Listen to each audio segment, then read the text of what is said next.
why is this a change that's needed? Why is it important? And why is this the right way? And all of that is educating. And cannabis is such a unique area to be lobbying in because there is such an education gap because it's a nascent industry. It's so new. And we have every single policy area touching cannabis in different ways.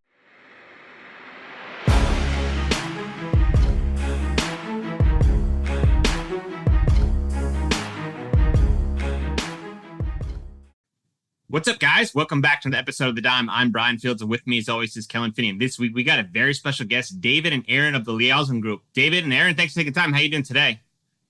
Great. Thank you for having us. Yeah, happy to be here. Kellen, how are you doing? I'm doing really well. Really excited to talk to David and Erin and kind of get the inner workings of the Cannabis Roundtable, lobbying as a whole, and kind of what is some of the bigger things going on the Hill that's driving national cannabis legislation. And, as the only West Coaster on the podcast, I'm here to just kind of hold the West Coast down for everyone. How are you, Brian? I'm doing great. Yes, Kellen, you were right. You're the only West Coaster here. And obviously, we don't even need to do an East Coast, West Coast battle. We know with DC what's going on there. But I think super important today to understand kind of how lobbying works. I think that is a topic that everyone throws around, that they kind of have an understanding of how it works, but I don't really think they understand. So today, I'm really excited to kind of dive deep into the inner workings. So I think easiest way to get started, David, you want to kick us off? A little background about yourself and kind of how you got into the space. Sure. My name is David Mangone. I have been with the Liaison Group for 5 years in September. Before that, I served as the General Counsel and Director of Government Affairs for a group called Americans for Safe Access.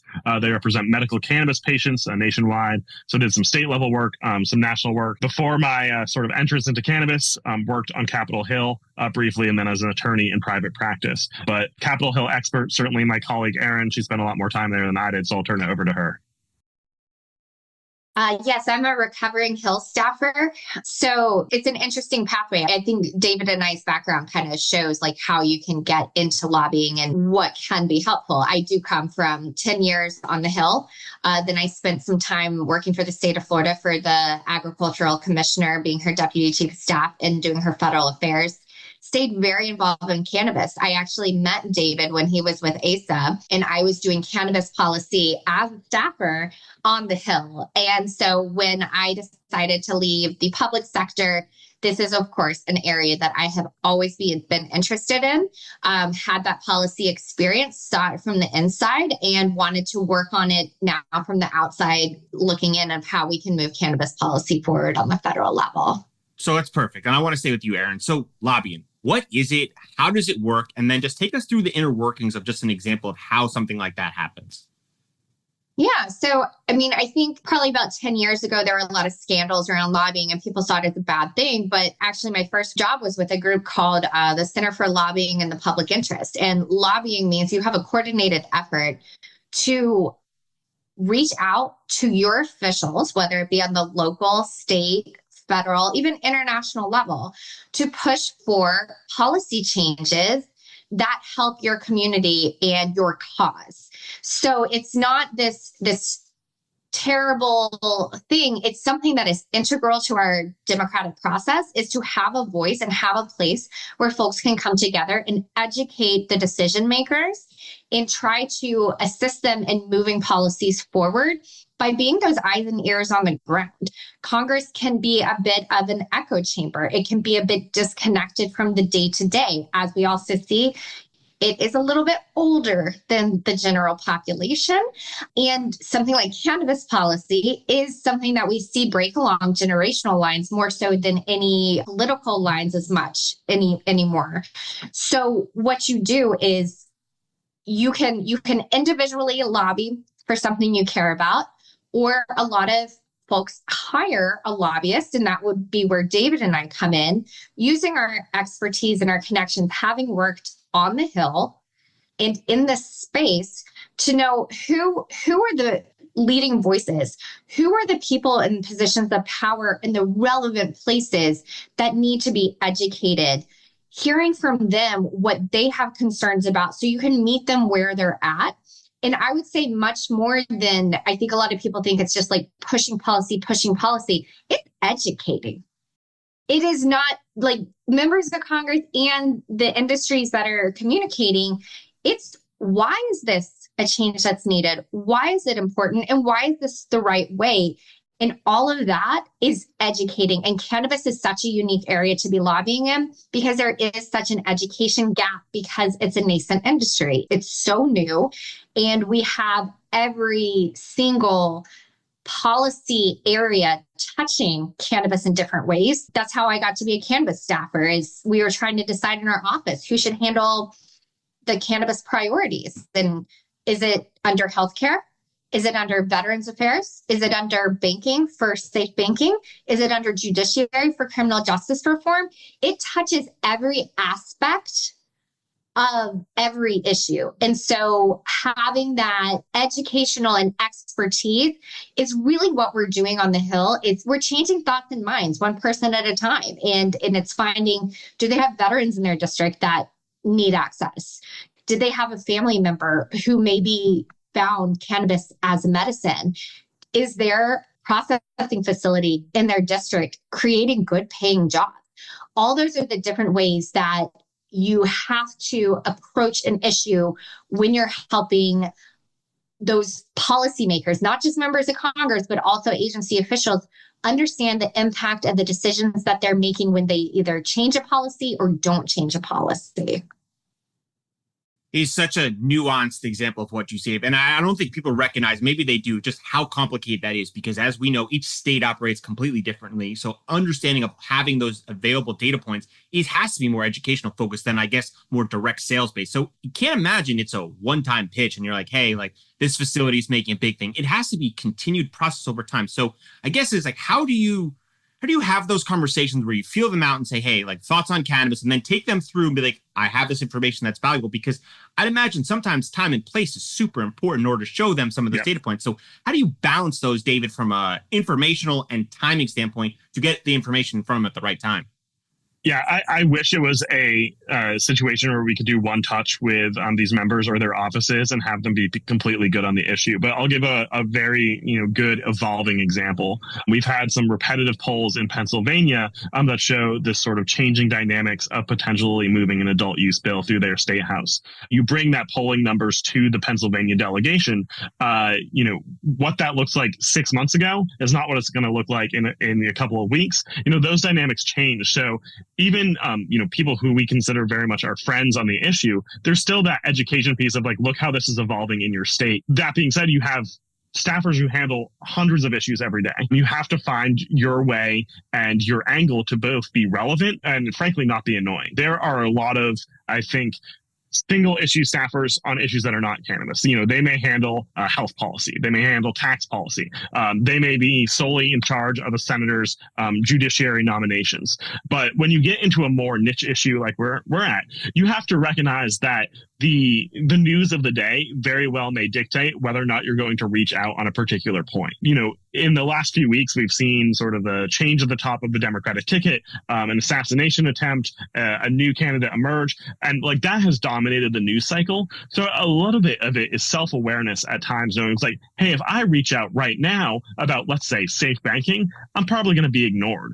But if you have a story where there's been a break-in at a dispensary, and cash has been taken, and it is very relevant in terms of the news of the day, that's a lot of what lobbying is too, is understanding that moment of where you are in the crest of the wave to be able to have those conversations and target those conversations so people are either already thinking about the issue or going to continue to think about the issue in a meaningful way.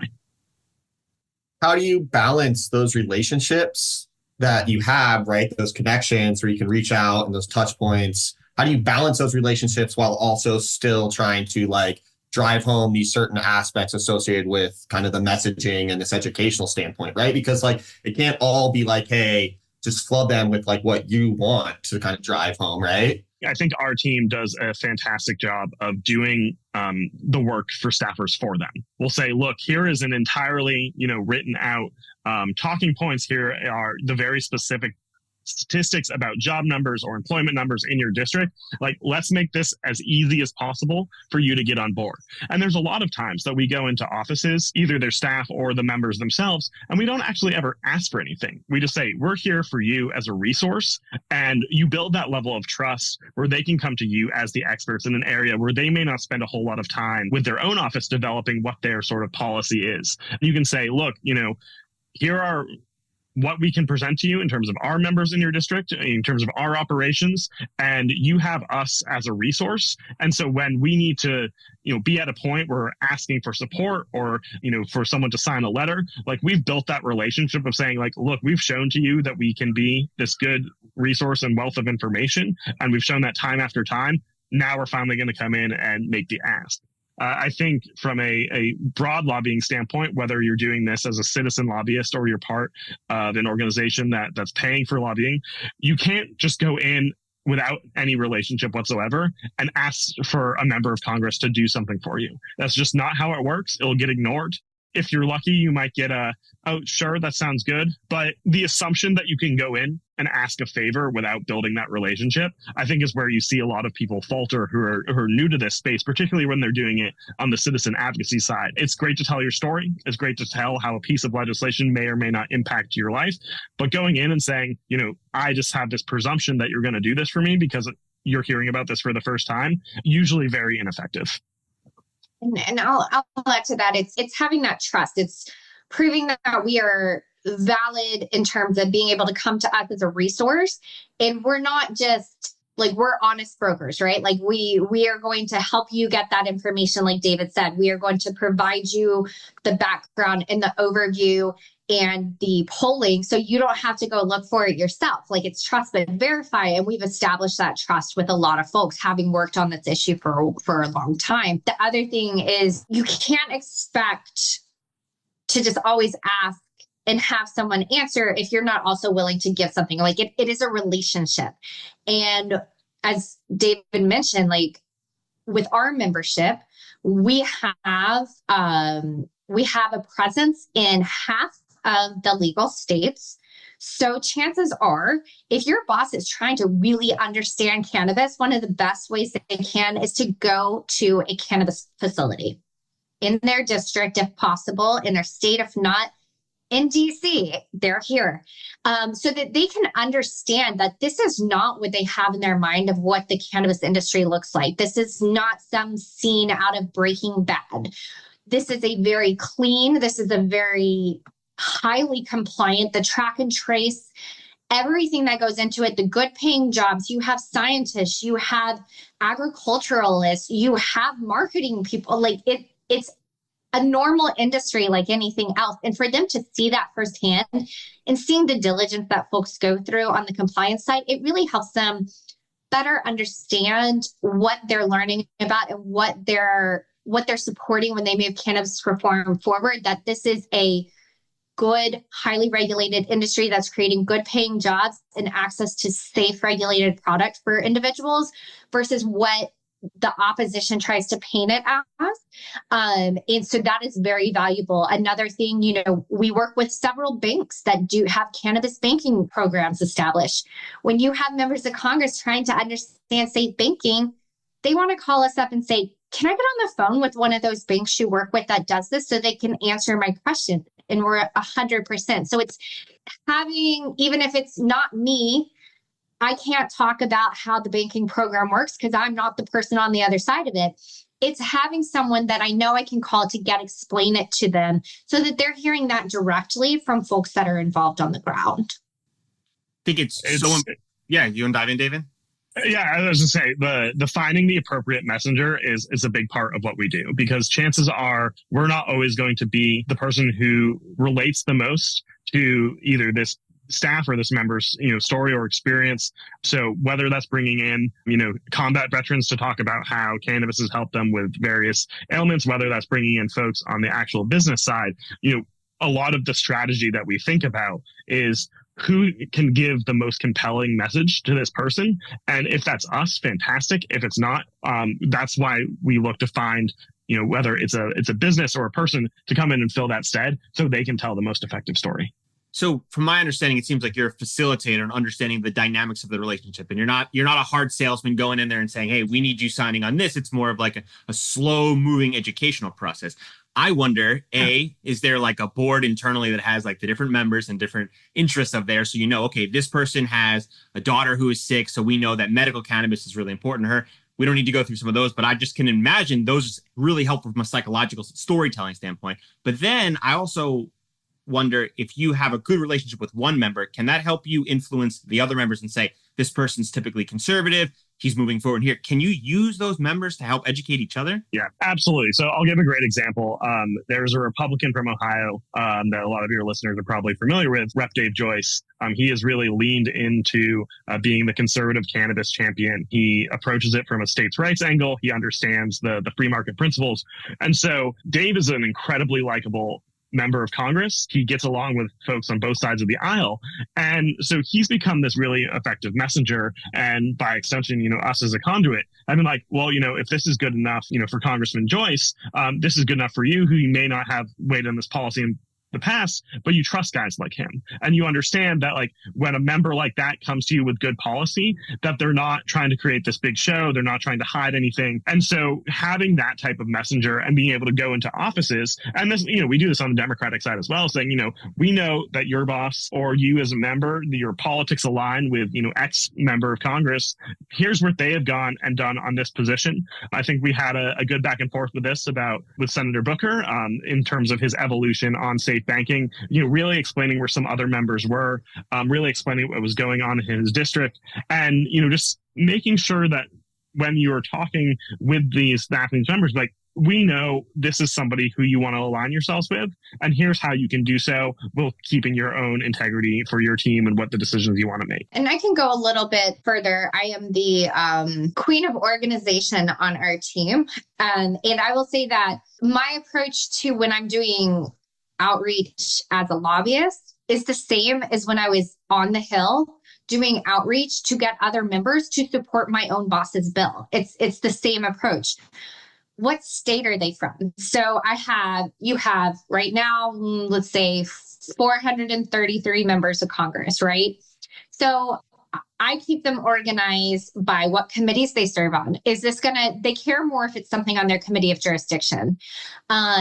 What state they're from. Are they an adult use state? Are they medical? Do they have low THC? Have they voted for safe banking before? If so, how? How did they vote on research? How did they vote on veterans equal access? Are they a co-sponsor on full descheduling? To kind of guess where they are. Are they a military member? Do they represent a high number of veterans? Even if it's a bill that's not on the Veterans Affairs Committee docket, do they sit on that committee? And so I can estimate that they either have a military background or high presence in their district. And then it's going to them and saying, hey, you're from New York. Would you join your 7 other New York colleagues in signing onto this bill that's helpful for New York, which here's the polling, here's what's going on? Or, hey, you're on House Financial Services Committee. Right now, there's 30 members on safe banking, and you're one, because there's always that FOMO for everyone, right? Like, members of Congress are no different. If they see the entire delegation or their entire committee getting on something, if you flag that for them, then they will, to David's point too, with that relationship building, they may say it and then say, well, I don't know how I feel about like what they're pitching, but my colleague is on it. So maybe I'll ask him why he got on it. And then he's going to say, because it creates good paying jobs in our district. And that guy's like, well, if it's good enough for you and you've seen this firsthand, you're a trusted messenger to me. And so I'm hearing it from all sides now. I feel better adding my name because I'm not standing on an island by myself.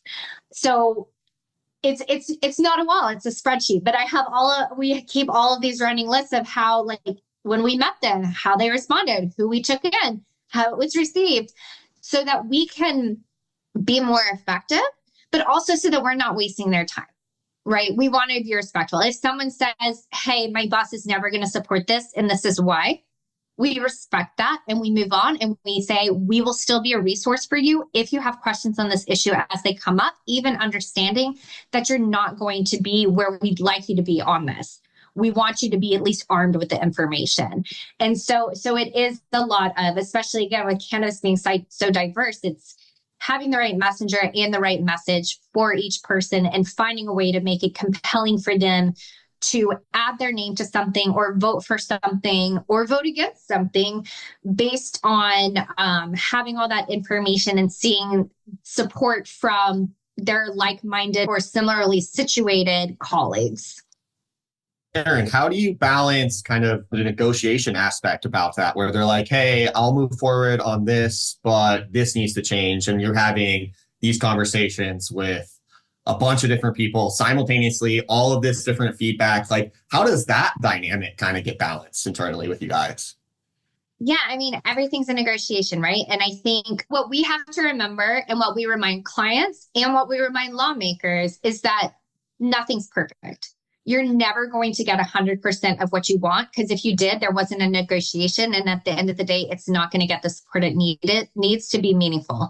Even if you pass, I mean, that's why even when you have like super majorities in Congress, if they pass something into law that only has support from one party, you best believe it's going to get reversed because you didn't do it in a thoughtful way where you bring all parties together.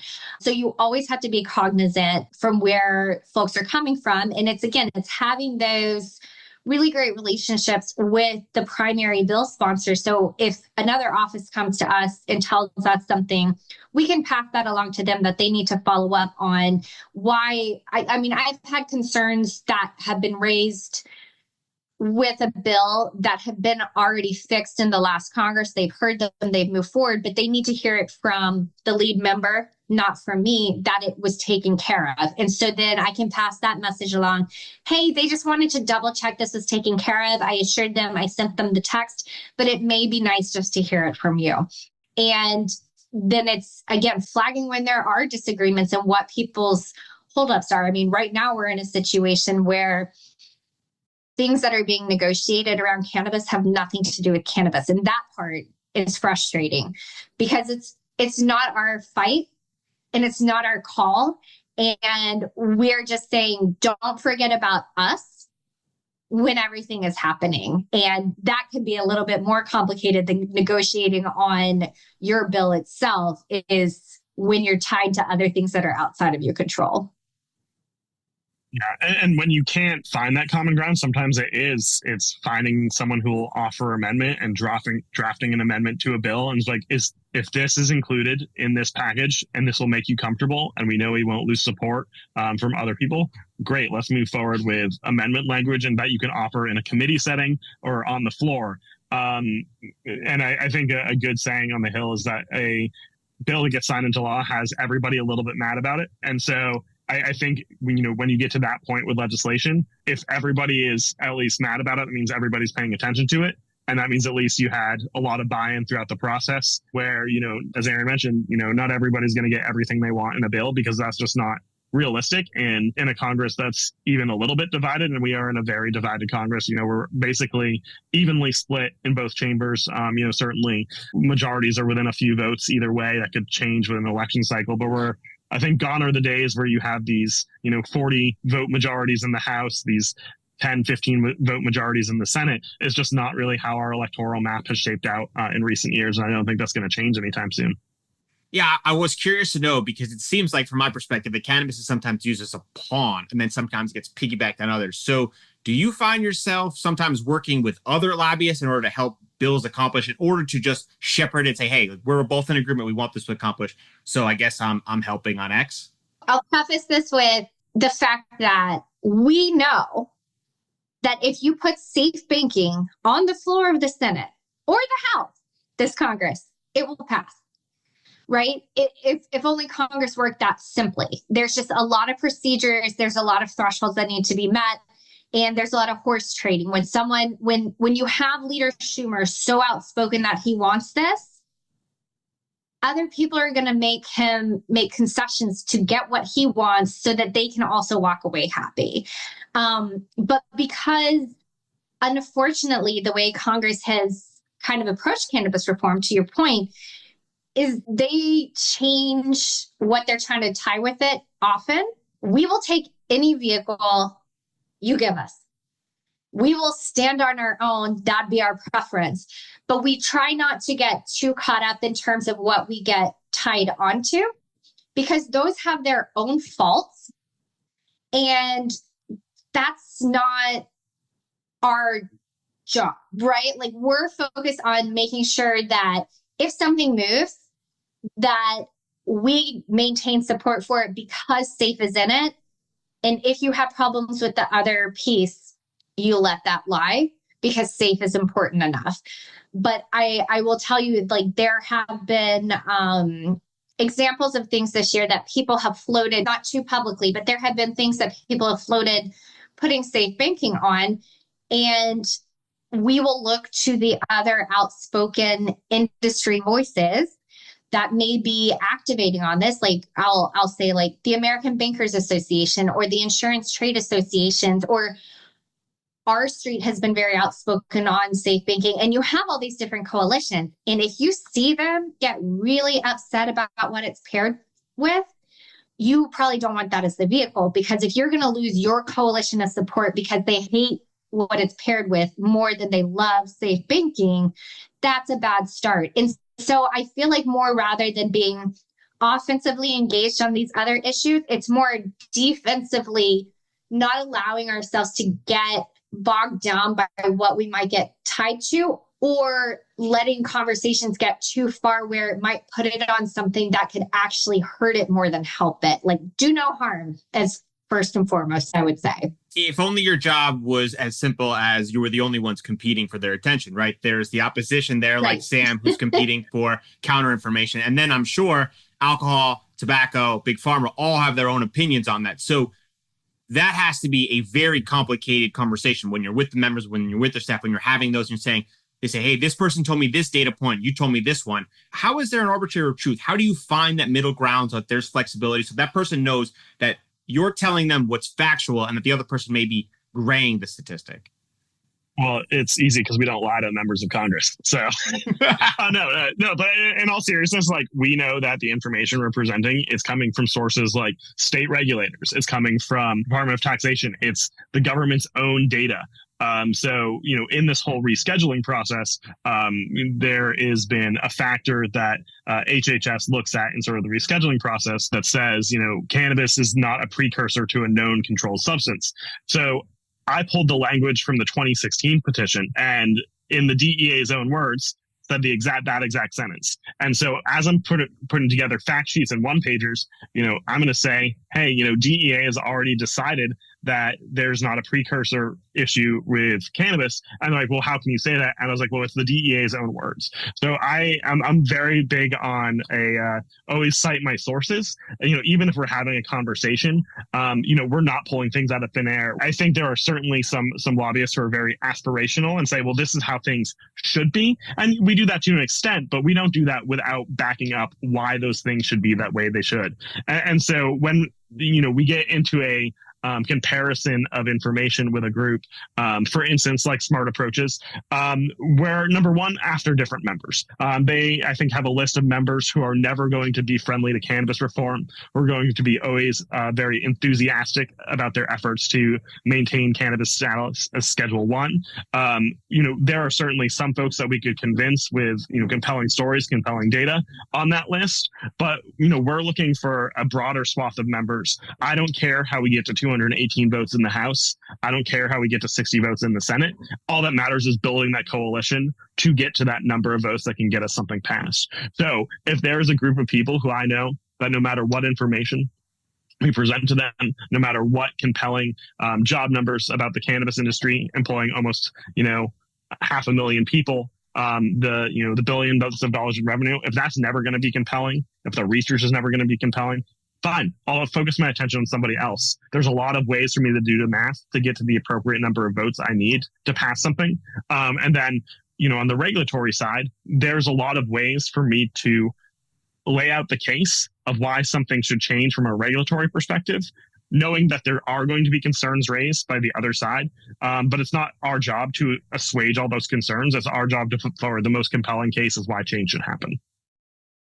I just have one quick question. When it came to rescheduling, I think there was and correct me if I'm wrong, was there like a wild card in terms of information validation just from the science standpoint, right? Because you have a body that say was published in other countries. Like, was it just strictly what kind of the HHS said was this is where we're using our science to make this decision? Because like those data points are hard to like quantify, right? From like a federal government standpoint, or correct me if I'm wrong there. So this has been such an interesting conversation as it relates to rescheduling, because up until this point, a lot of the folks who have been crying that this process is run afoul and HHS stepped out of its lane, never once before have they questioned HHS's ability to be the arbiter of science. They didn't question it when they made cannabis a Schedule 1 in 2016 or other petitions. They didn't question when there was the rescheduling of hydrocodone. They didn't question when there was rescheduling of fentanyl analogs. And so this sort of, oh, HHS is right until it's not mentality, it doesn't really sit well with me, because whether they looked at a certain set of data or not, like, you can't say that all of a sudden that they have become untrustworthy. It doesn't really make a whole lot of sense. And then to the international point, yes, the way the Controlled Substances Act is defined is it does limit sort of the availability of data that can be looked at. So a lot of the really compelling studies from international bodies weren't necessarily included. But you can't just like go through this process with blinders. It's like, sure, maybe they're not included in the very specific definition of currently accepted medical use. But, you know, when you're looking at over 40 countries around the globe who have moved forward with some form of medical cannabis program, that's compelling real world data. And this is not a vacuum decision, nor should it be. They made out a very compelling case in terms of the science, in terms of the research that backed them up.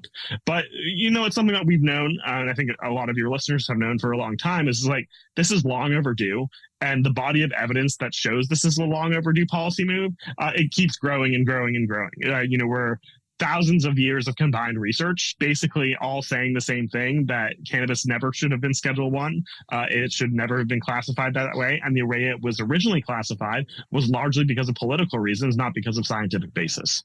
And I'll say it's also like a little bit of the chicken and the egg quagmire here is, you know, there is less domestic research because it's Schedule 1. And the same folks that want to study it to death because there's not enough domestic research are also the same people who are opposing it being moved to another schedule that would allow for more research to be done. Because 280E going away with the move below Schedule 3, beyond that, the research is what is really going to come out of this. It's going to open up new doors. Even with the standalone research bill, it's still so complicated for folks. People don't even want to test the waters to research because they're still concerned when it's not clear cut that they may get in trouble for it. They may lose federal funds for other research they're conducting. It's still taboo. And to say that it shouldn't be in Schedule 3, when that's where all the evidence has pointed, and to then allow more research, like on both sides, right? Allowing more research so we can see what the domestic research says of what U.S. cannabis policy should be, whether that means it's Schedule 2, which is unlikely ever because it shouldn't have been Schedule 1 or Schedule 2 to start with, but it could even move further down. But for folks that think that in moving to Schedule 3, it's going to be the sky is falling, nothing really changes for how the U.S. cannabis market is set up right now. The 38 states are still going to be operating out of compliance with federal law. And Congress and DOJ are not going to do anything about that. We have seen that. Like, once you have something so established and once you've had the policies in place, they even repealed administrative policy deferring enforcement, and they still didn't go after folks. So the actual reality on the ground is we're just going to get more information, and the folks that are good actors in the space, those are adhering to state law, now are going to be able to reinvest in themselves rather than paying an 80% effective tax rate. And when I say invest in themselves, I mean it on every level. It's that they can do better as a business, but it also means they can do better for employees because they can take credit, the employee tax credits and retention tax credit. They're offering benefits. The bank survey pointed to the majority of folks are offering really good benefits. They don't get those tax credits for doing that. They want to create more jobs in an area by expanding. They don't get a tax credit for doing that. They want to become more energy efficient because we know that there's a lot of energy consumption at cannabis grow operation. They don't get a tax credit for doing that. They are creating jobs in underserved areas, good paying jobs. Everyone else gets to take advantage of this being called opportunity zones, and they get opportunity zone tax credits. And the cannabis industry doesn't. They don't get to reinvest in their employees or their communities like other businesses do. And that is what it'll allow them to really take advantage of. I think the most staggering aspect is like, you're not asking when you're speaking to these members for special favors. You're asking just to be treated like every other industry so that we can operate and give our employees everything that they deserve so we can all run efficiently. But I have to wonder that this can't be the easiest conversation, because when you speak to the members, you got safe banking, you got the farm bill, you got rescheduling, and this isn't only the topics that they speak about, right? They've got everyone else coming in. So how, and we're going to use the word balance again, Erin, how do you balance the information to the members at the right time so that they understand what is privy at the current time? Because you're right, like what is important for one person today might be the hot topic, but tomorrow it could be rescheduling. And how do you balance all that information transfer so you don't overload them? Because something like the farm bill is so complicated and something that is a critical topic, but it's hard to really understand unless you really understand the details. It's all about timing and targeting, right? When we have our what we call fly-ins, which a lot of organizations do, or like-minded groups, they all come into DC, they go knock on their members' doors together.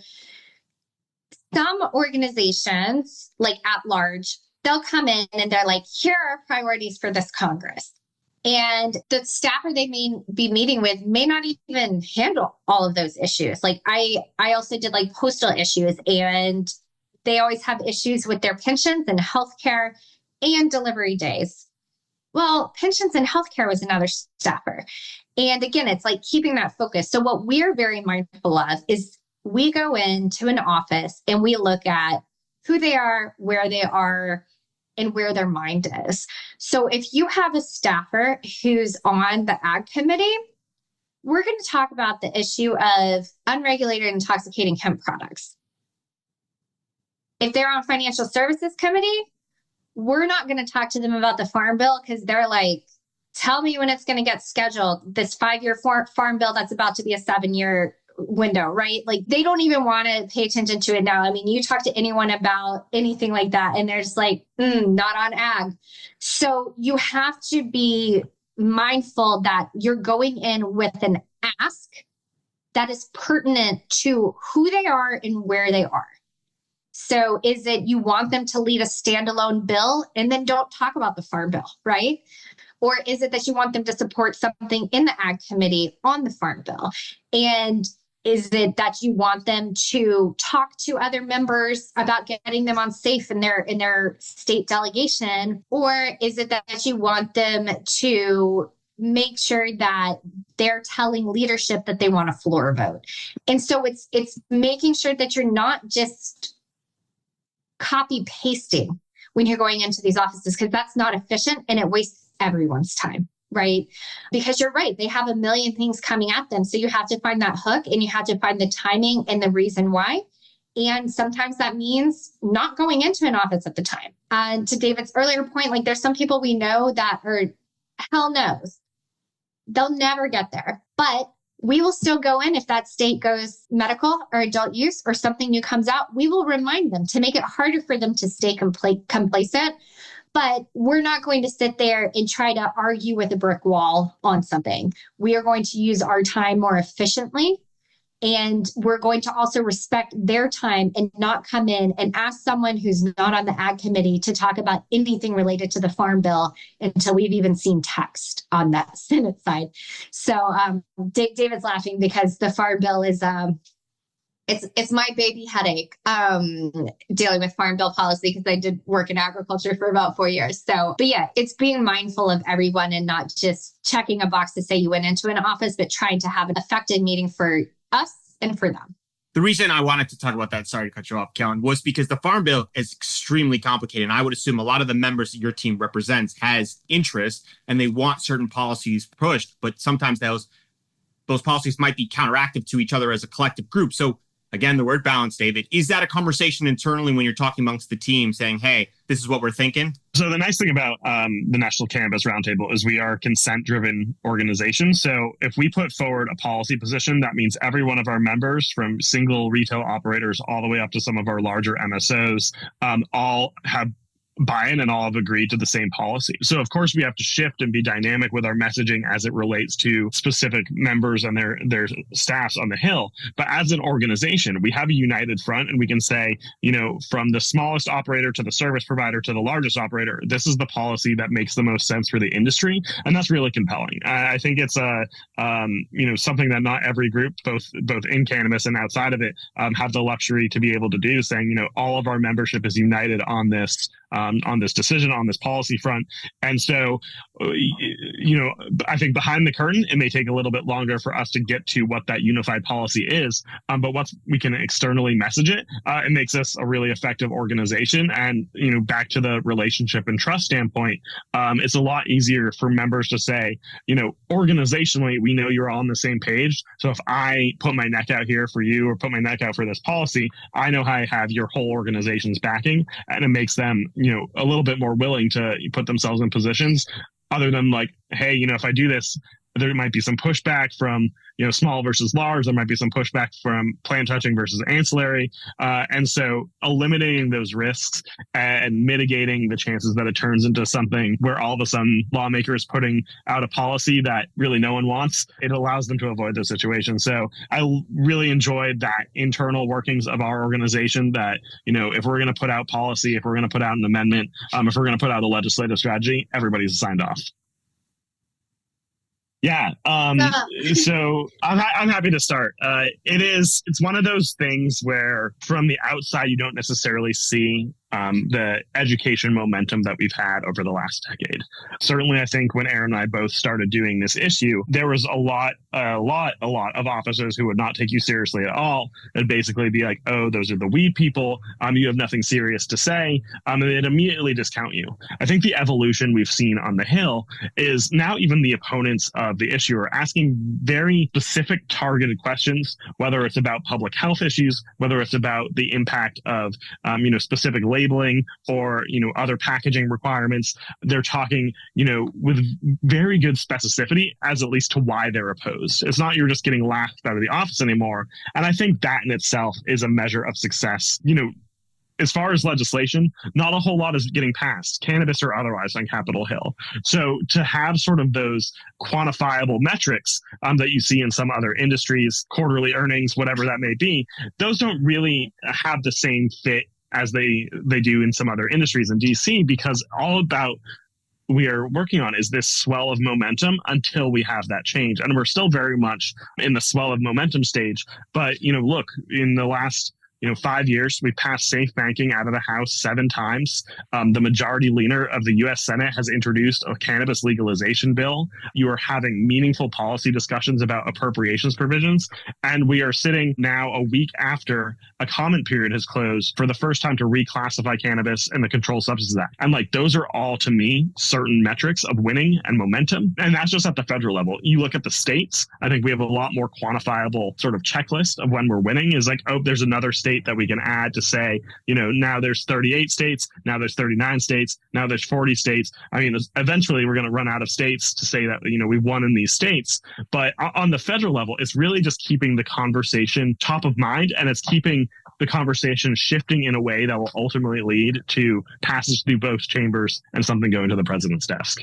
And I'll add that for government time, especially Washington, D.C. time, we are moving so fast. I know it's not as fast as people predicted. I know we had a much different thought process after Obama's presidency, what the next president would look like and how they would build off of the reforms done in his administration that were landmark. And instead we had the most unfriendly cannabis attorney general that we'll probably ever have in the history of the United States. And even with that, like we saw the policy not move forward. It kind of held everything in a pause. And then with COVID, everything was in a pause.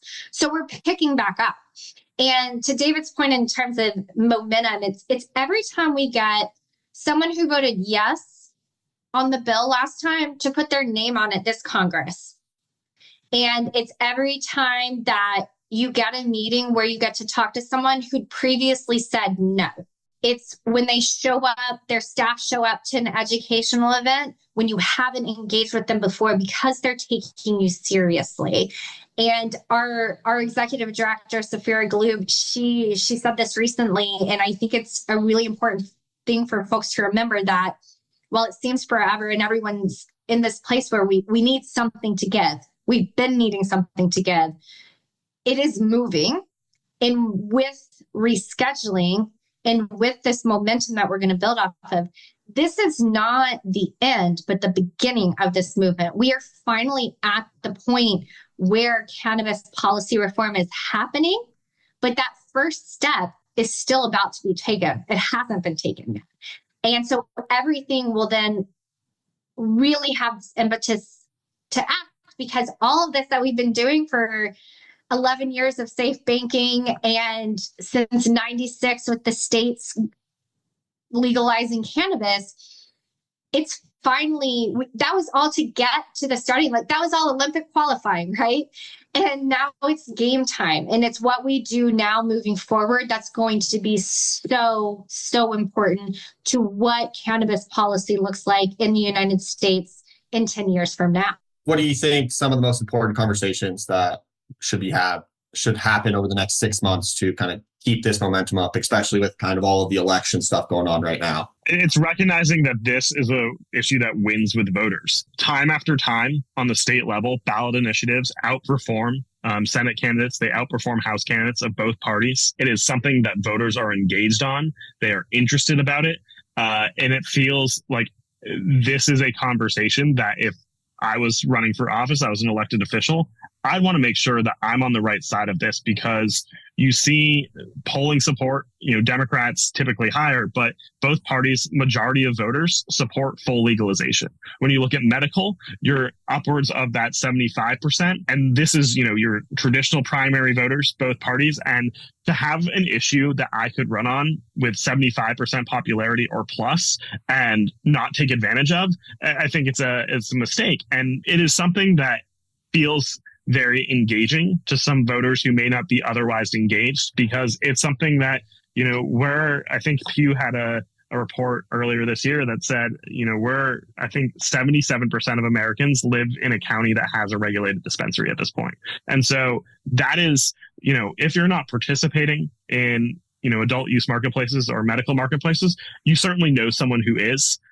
And that perception has changed. You look at Oklahoma, for example, it's a state where every county voted for Donald Trump in the 2016 election, and they passed a medical initiative by almost 10%. And so this is no longer just like a red state or blue state issue. It is very much a, issue that regardless of where you are on the political spectrum, you're going to have support for if you lean out and be good on it. I think there's always going to be a collective of members in Congress who will be against this for, personal reasons. Maybe they had a family member with addiction issues. Maybe it's for, religious reasons. It's, some more of the evangelical right crowd. You're always going to have that kind of sort of voting block. But for most people, they just haven't really made an opinion on it because they felt like they haven't had to. But we're at a point, we're at this critical mass. Have 38 states with medical programs. Knock on wood, we're going to have 25 with adult use, if not more, after this election. And, it's become an issue that you can't ignore as a politician in this day and age. And, my hope is that for that conversation for the next 6 months, that those who haven't got on the train get on the train, and those who are already on the train put it full speed ahead. And I would say that, less with the focus on the election, but just in the 6 months after, the comment period has closed on this historic rescheduling, and we see how that shakes out, what it looks like, what the timing looks like, other things that the administration must do, I think we really need to have that conversation of what else needs to be done, because a move in the CSA, as we discussed earlier, it has limited impacts. This is not the end all be all. This doesn't fix all the issues. We still need safe banking. It doesn't allow banking access. We still desperately need criminal justice reform. It doesn't, where cannabis crimes were written into the code because they hated cannabis that much. Even changing it from Schedule 1 to Schedule 3, in most instances, it doesn't even change how you're charged now that it's not a Schedule 1 substance. It doesn't deal with regulatory structure and how we maintain a safe, regulated market. I mean, we've seen the chaos that happened with how hemp was legalized in the Farm Bill and the damage to public health that unregulated products can cause. So how do you do all those things that could never and will never get fixed with rescheduling? Because all that is a range of how a drug should be handled by the DEA and FDA. It doesn't touch any of those other issues that still need to be addressed desperately. So I think there's a great bill that Congressman Dave Joyce in the House, is a bipartisan bill called the Prepare Act.